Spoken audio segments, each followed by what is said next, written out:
Coucou, j'espère que vous allez bien. La semaine dernière, donc je n'ai pas publié parce que comme je vous ai dit, je commence la rédaction de mon mémoire. Donc je suis un peu moins active, je poste toutes les 2 semaines, donc c'est plutôt pas mal. Et aujourd'hui, on se retrouve pour parler du fils d'Elon Musk et de Grims. Leur fils est né le 4 mai 2020 et il a un prénom assez étrange, donc le voici. Et il se prononce XH12. Par hasard, chez moi, j'ai trouvé ce merveilleux livre. Donc déjà de base, j'étais tombée sur ce prénom et je m'étais posé la question de d'où ça vient, qu'est-ce que ça signifie, pourquoi ils ont fait ça. Et en fait, mon beau-frère a offert ce livre à ma mère et du coup, je l'ai feuilleté. Et dans ce bouquin, on a quelques explications et une théorie très intéressante. Alors, installe-toi tranquillou et on se retrouve juste après.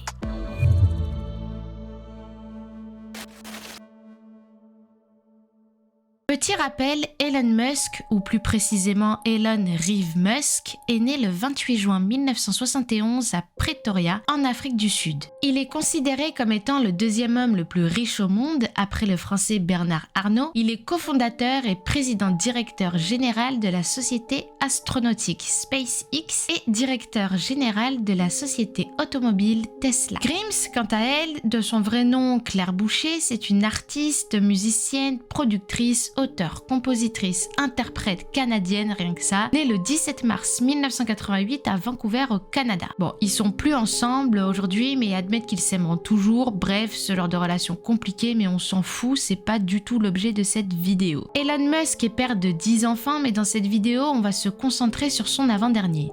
Avoir un prénom, c'est quelque chose d'assez banal. D'ailleurs, c'est la première chose que l'on nous inculque dès notre naissance de manière volontaire. Donc, c'est-à-dire que ton sexe ou ta tête, tu ne l'as pas choisi et ton prénom, on l'a choisi pour toi. Ce qui est intéressant et la raison pour laquelle je décide de faire une vidéo aujourd'hui à propos du fils d'Elon Musk, c'est que ça rejoint en fait une réflexion que je m'étais faite moi toute seule. Est-ce que le prénom d'une personne peut influer son futur? Il paraît que le nom exerce une influence majeure sur la psychologie et le développement de l'enfant. À l'Antiquité, les Romains disaient même nomen et omen, soit le nom et présage. Le nom qu'on nous a donné, c'est comme un destin. On ne l'a pas choisi et il est là. Bon, heureusement, on peut le changer s'il nous plaît vraiment pas. Le nom peut constituer une carte qui nous aide à nous repérer dans le monde qui nous entoure, voire même être une sorte d'amulette pour se protéger de tout type de danger. Enfin bon, revenons au fils d'Elon Musk. Le 4 mai 2020, tout le monde est absolument choqué de ce prénom. Donc c'est le jour de la naissance de XH12. Je trouve d'ailleurs que c'est super intéressant parce que ça nous pousse à nous questionner à propos de la manière dont on nomme les choses et les personnes. De toute évidence, ce prénom cache un mystère.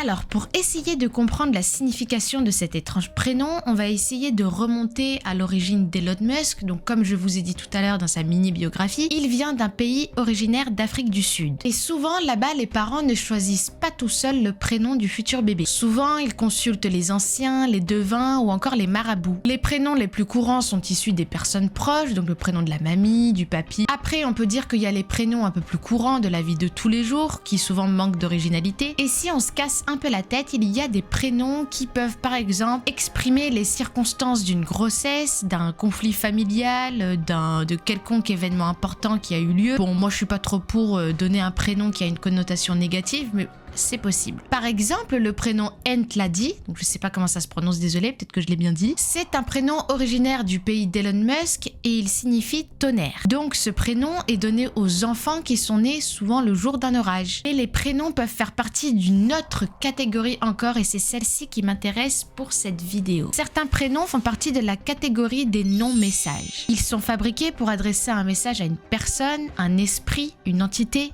une puissance. Ce message, c'est soit pour les remercier ou alors pour les critiquer. Le prénom de ce petit garçon de 2 ans semble faire référence à cette dernière catégorie. Selon Grims, la mère, le prénom est composé de X, la variable inconnue, à eux l'intelligence artificielle réinterprétée d'après la graphie elfique du mot chinois AI signifiant amour. Oui, Grims adore les elfes, elle se serait même fait opérer des oreilles pour ça. Et enfin, A12 qui fait référence à l'avion Lockheed A12 Oxcart, désolé pour la prononciation encore une fois, ayant battu des records de vitesse dans les années 60. Ces éléments nous aident à comprendre le sens du prénom. Il s'agirait certainement d'un message adressé de la part d'Elon Musk à une divinité qu'il vénère plus que tout au monde, qui n'est autre que l'intelligence artificielle artificielle. Le prénom de son fils servirait donc d'incantation pour formuler la demande suivante: que la fusée de sa société SpaceX batte, comme le A-12, les records de vitesse et d'endurance lors de son vol imminent au moment de la naissance de l'enfant. Ce qui est troublant, c'est que la divinité semble avoir entendu sa requête et a exaucé son souhait. Bon, évidemment, cette théorie est à prendre au 4e degré, mais c'est quand même intéressant. Le 30 mai 2022 à 21h22, Doug Hurtley et Bob Becken ont décollé avec succès à bord de la capsule Crew Dragon emmenée par le lanceur Falcon 9 de SpaceX. Et pour la première fois, c'est une société privée, celle d'Elon Musk, qui a pu concrétiser ce merveilleux décollage. Alors, est-ce que tu penses que le prénom de son fils a contribué à la réalisation de cet exploit? Mais aussi, est-ce que tu penses que notre prénom peut vraiment avoir une incidence sur notre vie? Ou est-ce que c'est juste une succession de syllabes, un son et on s'adapte et on oublie, on vit avec. Mais c'est encore plus intéressant de se demander si un prénom peut servir de prière ou d'incantation, parce que là, on est carrément baptisé avec une formule magique, quoi, avec des paroles mystiques. Après, on pourrait aller encore plus loin en considérant le prénom de sa dernière fille, nommée Exa Dark Sideral Musk. Bon, franchement, je trouve qu'ils abusent au niveau des prénoms, enfin c'est bon quoi, ils se mettent pas une seule seconde à la place de leur enfant. Il faut savoir qu'Elon n'est pas croyant, même s'il est baptisé, et que je pense que pour lui, il n'y a aucune dimension mystique derrière ces prénoms. Je pense que ça les fait surtout marrer. Je pense qu'ils aiment sortir du lot. Je pense que effectivement, c'est des personnes très intelligentes qui ont envie de se servir des lettres et des chiffres et de combinaisons pour créer quelque chose de toute pièce, comme leur enfant. Voilà, ils créent un enfant, ils créent un prénom. Après, honnêtement, si puis je me permettre, je trouve que c'est un peu égoïste de leur part parce qu'ils ont aucune idée de si leur enfant va bien porter leur prénom, de comment ils vont vivre ça pendant leur enfance, adolescence, si les gens vont se moquer d'eux. Est-ce que finalement ils ont envie d'être si différents que ça? Bon, déjà je sais qu'être le fils d'Elon Musk ou la fille c'est déjà quelque chose, mais d'avoir un prénom aussi décodé, mystique et compliqué, enfin je pense qu'au quotidien c'est un peu chiant quoi. Je me mets à la place des potes des uns et des autres, leurs copains, de leurs copines. Je sais pas, c'est un peu relou. En tout cas, dis-moi ce que tu en penses. N'hésite pas à mettre un pouce si tu as aimé cette vidéo. Un pouce. Et on se retrouve prochainement pour une nouvelle vidéo, dans 2 semaines du coup. Et à très vite. Salut!